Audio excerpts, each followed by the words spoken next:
Hoje está ótimo, vai falar sobre a saúde da sua pele. O que fazer para evitar a perda de elasticidade da pele e evitar também as estrias?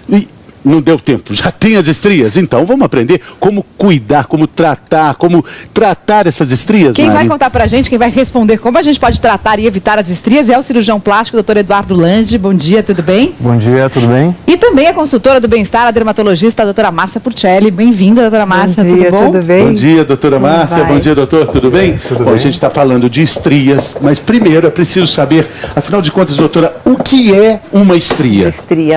A estria é uma cicatriz que ela aparece após o rompimento de algumas fibras. Essas fibras são as fibras elásticas, que uma vez rompidas elas não voltam mais.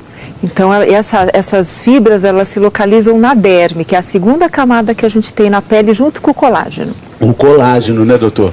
A gente tem aqui essa demonstração, que é uma redinha, a gente pode mostrar e entender mais ou menos como funciona esse mecanismo da pele.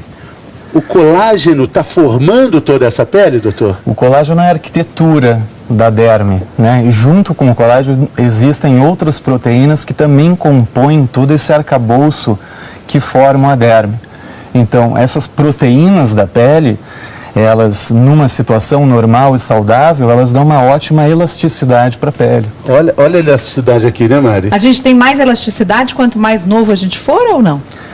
Na tendência é que sim, né? Mas também se sabe que com o tempo, em algumas situações, por exemplo, numa gravidez ou até mesmo com o passar do tempo, essa pele até pode ficando um pouquinho mais elástica, né? E é o que a gente está demonstrando aqui, olha, a nossa pele, o colágeno, a elasticidade, os novembros, os dezembros, os natais, e aí tudo vai ficando mais elástico. Mais elástico. Depois não tem como voltar ao normal. Mesmo que a gente tente, mesmo que a gente esforce, ginástica, exercício, dieta, a pele fica um tanto quanto laceada. Seria essa a palavra? Laceada, eu acho que é um bom termo. Por isso que a mulher, após os 30 anos, né, as pessoas vão se observar. É muito raro as pessoas terem estrias durante a gravidez após os 30 anos. É como se esse elástico estivesse um pouco mais frouxo. Essa é uma ótima notícia. É. Porque vem aqui os nossos ginecologistas, doutor José Bento, falar assim, olha, a mulher tem mais dificuldade para engravidar depois dos 30, é difícil, tem que começar antes, mas pelo menos não vai ter estria. Não vai ter. Alguma vantagem tem que ter. Poxa, sensacional. Com certeza. E outro dado interessante, a doutora Márcia já deve saber disso até, mas é que meninas mais jovens, quando engravidam, elas têm uma possibilidade maior de ter estrias do que mulheres já com uma idade um pouquinho mais avançada na gravidez. Então acaba sendo um fator de risco a gravidez na adolescência. Uhum. Até para a pele, né? Até para a pele. Até para a pele. Vamos fazer aqui outra demonstração para a gente, então, ver o que é a estria.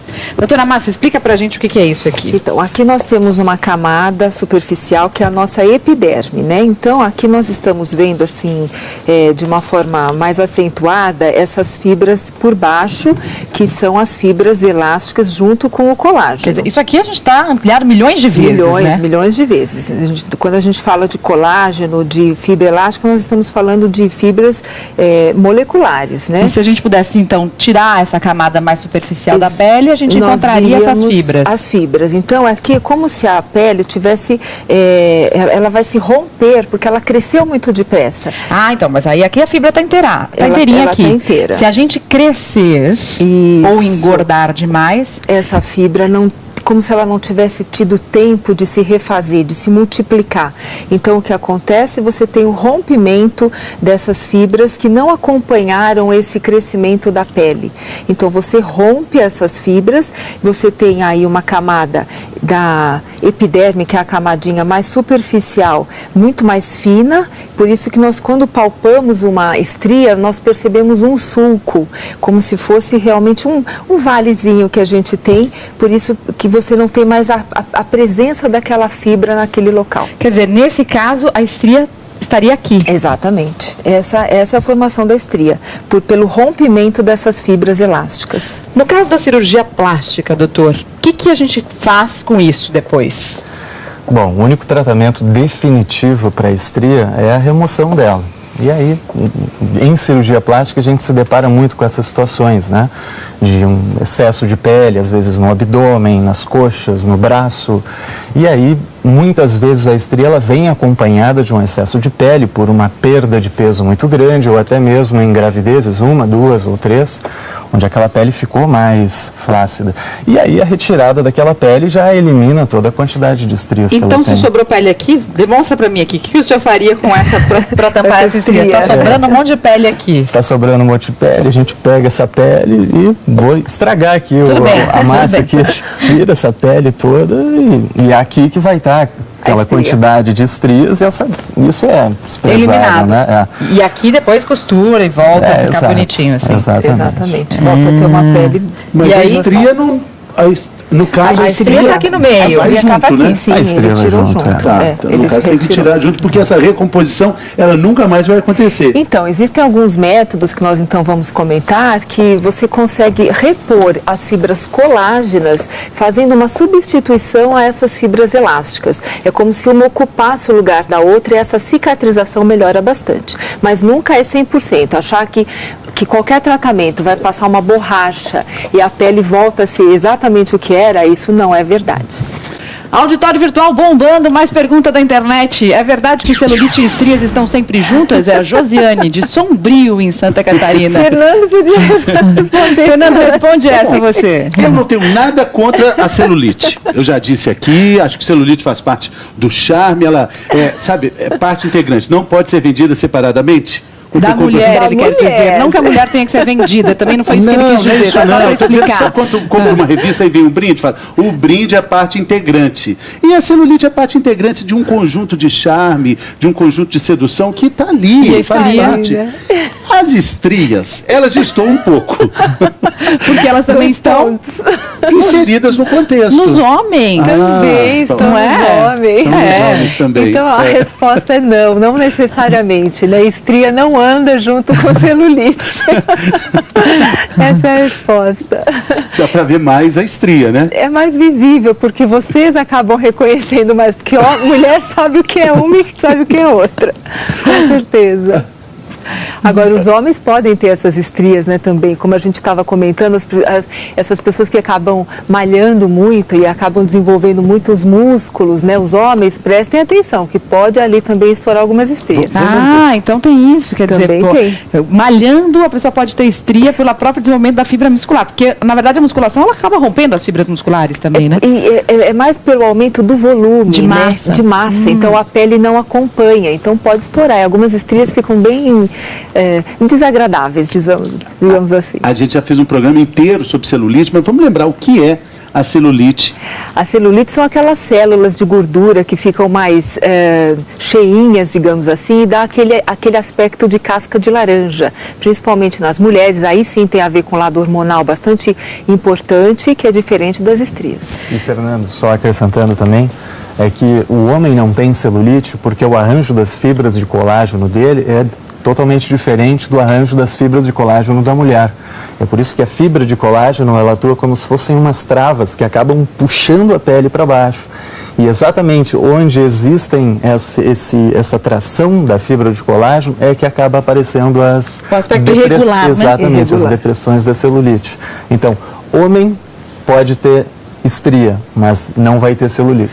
A gente já viu que cirurgia plástica funciona contra estria. Funciona para celulite também? Em casos muito severos, até pode ser uma opção de tratamento. Mas é em casos muito severos, onde outros tratamentos não melhoraram muito. A gente estava falando aqui de alguns tratamentos mais em conta, né? Laser e até cremes. Por exemplo, para fazer uma cirurgia plástica no abdômen. Outro dia a gente recebeu um e-mail aqui, eu fiquei chocada, fiquei até tocada pela moça que falou que está seguindo as dicas do bem-estar, emagreceu 30 quilos, só que ela ficou com muita flacidez no abdômen e ela queria saber o que ela podia fazer. Ela estava considerando fazer uma plástica abdominal, mas quanto custa isso? Vai depender de uma série de situações. A primeira delas é o hospital, a equipe médica, enfim, e também a questão existem abdômenes, barriguinhas e existem barrigões, né? Então isso pode ser levado em conta também. Então eu diria que numa média de 8 a 12 mil o valor total. 8? Né? Existem variações, né? Mas eu diria que em torno de 8 a 12 mil. 8 a 12 mil. É um preço considerado, tem que ter um planejamento para fazer, né? Tem que ter uma grande meta a ser estabelecida na sua vida para você ir atrás dela, né? A gente vai ver, porque a gente já falou aqui no Bem-Estar também, estabelecer metas na sua vida, às vezes é mais importante do que estabelecer simplesmente um desafio.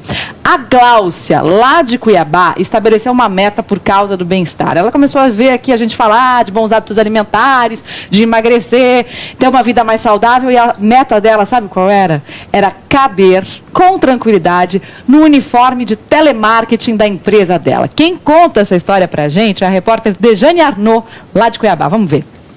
Saúde, estamos de volta ao assunto, você já sabe, né? Estamos falando sobre as estrias. E a gente falou muito sobre estrias brancas e estrias vermelhas. Vamos ver aqui no telão a diferença nítida entre elas. Primeiro, as vermelhas, nós estamos vendo ali.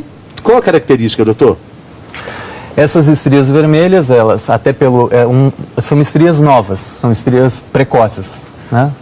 Eles são vermelhas justamente porque, além do rompimento da fibra elástica, junto houve o rompimento de pequenos vasos sanguíneos. É por isso que elas ficam rosadas e, com o tempo, elas vão ficando mais claras. E no tratamento, para tratar, quando está nesse estágio, é mais eficiente, né, doutora Márcia? A gente vê um resultado quase 80% de melhora. Mulheres grávidas podem fazer o tratamento normal? Não, mulher grávida tem que esperar nascer o nenê e depois só que ela vai cuidar do corpo. Mas aí ela vai cuidar do corpo o quanto antes? O quanto antes. Assim que nascer o nenê, aí ela pode já lançar mão de alguns produtos que, no caso, indicados pelos médicos. Nunca também à base de retinol, porque ela vai estar amamentando, mas existem outros tratamentos que a gente pode começar. Tá bom. Tem mais um outro tipo, vamos ver agora, é a branca? É a branca. A branca já está mais madura, é mais complicado. Mais visível. É mais visível. Essas são mais antigas, né? Tanto a branca quanto a vermelha podem aparecer em qualquer parte do corpo? Eu diria que os locais mais comuns realmente são no abdômen, são aqui na parte do culote, aqui, na parte dos flancos, onde está mostrando ali, braços, né? Esses são os locais mais comuns. E mama também, né? Mama também. Mama também é bem comum. Vamos dar uma olhadinha numa pergunta de um internauta? Posso tatuar por cima da estria na barriga para disfarçá-la? A Elissa de Brasília, no Distrito Federal. Eu não vou responder porque eu sou contra a tatuagem. Por que você será contra a tatuagem? Porque a gente viu quanta pessoa sofre depois para retirar essa tatuagem, né? Então, normalmente, os dermatos são contra. Mas, obviamente, que isso vai da opção da pessoa, né? Depois que se faz, às vezes, uma cirurgia, sobra algumas. Eu já vi algumas pacientes que acabam fazendo uma tatuagem para poder disfarçar aquela outra cicatriz, digamos assim. Porque a estria é uma cicatriz, como a doutora falou no começo do programa. O que o senhor acha, doutor? Então, a gente nunca quer que a paciente tenha que fazer uma tatuagem em cima de uma cicatriz. A gente sempre quer que a cicatriz fique da melhor aparência possível, né? Eu também não vou, eu vou seguir a mesma linha da doutora Márcia também. Eu não sou muito favorável à tatuagem. Vamos ver como é que fica a barriga depois da gravidez, então, com as estrias. É outra pergunta, dúvida bastante frequente. Fica feio, né, gente? Você vê como está mudando a sua opinião. Aí seria o caso da cirurgia, que o senhor disse? Como é que funcionaria a intervenção cirúrgica aí, doutor? Aqui sim é uma cura definitiva, né? Então, numa abdominoplastia, caso aqui tivesse um excesso de pele, se faz uma incisão, que muitas vezes ela pode ficar acima do umbigo, e toda essa porção de pele, então, ela é removida. Então, a estria sai junto com a porção de pele que está em excesso. E essas que estão lá em cima, mais para cima do umbigo? Se tiver muito estria, até mais em cima do umbigo, elas vão se localizar mais para baixo. Pela tração de pele, essas que estavam aqui em cima, vêm aqui para baixo. E aí então, vão ficar cobertas pelo biquíni? Podem ficar cobertas pelo biquíni. Então, isso é muito comum na nossa prática, isso acontecer. Depende do tamanho do biquíni, né? Doutor, demonstra pra gente aí, nós temos essa massinha aí que a Mari usou no início. Como é que seria a cirurgia, remoção, o sonho de consumo para tirar sua estria? Então, é uma incisão, mais uma vez mostrando que essa aqui é a fibra elástica rompida, né? Então, se faria uma incisão removendo todo esse tecido e junto dele, obviamente, todas as estrias, e aí toda essa porção de tecido, ela é eliminada, sobrando Então, A pele boa, né? a pele boa que vai ser tracionada para baixo, então fazendo uma esse conexão das duas bordas. Aí E fica aí sem sim, a estria. pele fica esticadinha e fica sem estria. Esse é o tratamento definitivo. Esse é o tratamento definitivo, que é um ideal, tratamento caro, a gente já falou aqui, de 8 a 12 mil reais no caso do abdômen, mas se quer uma solução definitiva, planeja aí um investimento, né? Agora vamos falar dos alimentos que fazem bem para a pele de maneira geral, para não precisar chegar lá, né, chegar doutora nesse Márcia? ponto. Para economizar antes, sai muito mais barato que no sacolão, né? Com certeza, ela é muito mais saudável, não só para a parte da estria, como para um todo. Então, aqui são as vitaminas, são as frutas que têm a base de vitamina C, que nós já tão bem conhecemos, né? Principalmente as frutas cítricas. E o tomate, é bem interessante falar sobre o licopeno. O licopeno é um antioxidante potente, então ele vai ajudar a não destruir o colágeno. Então, a gente está aqui fazendo tanto um pró-colágeno, porque a vitamina C atua na síntese de colágeno, e o licopeno para não destruir o colágeno. Até para recuperação depois de uma cirurgia plástica, quem tem uma alimentação balanceada é bom? Sempre é bom, né? Mesmo antes, depois, sempre é recomendável. Sempre. E comer sempre isso, né? Não é uma Sempre, vez e vai melhorar, né? Então, eu costumo brincar, isso a gente sempre fala aqui, né? Que não é porque você está comendo hoje, você vai ser aos 40 o que você come aos 20, né? Então, vamos lembrar que para manter essa alimentação saudável desde a infância. E a água está aqui não é à toa também. Também não à toa. A água também, mais um pontinho para a água, né, Mário? A água ajuda também a evitar as estrias, né? E a vitamina C, para cicatrização, ela é fundamental. Então, uma boa nutrição, né, a longo prazo para uma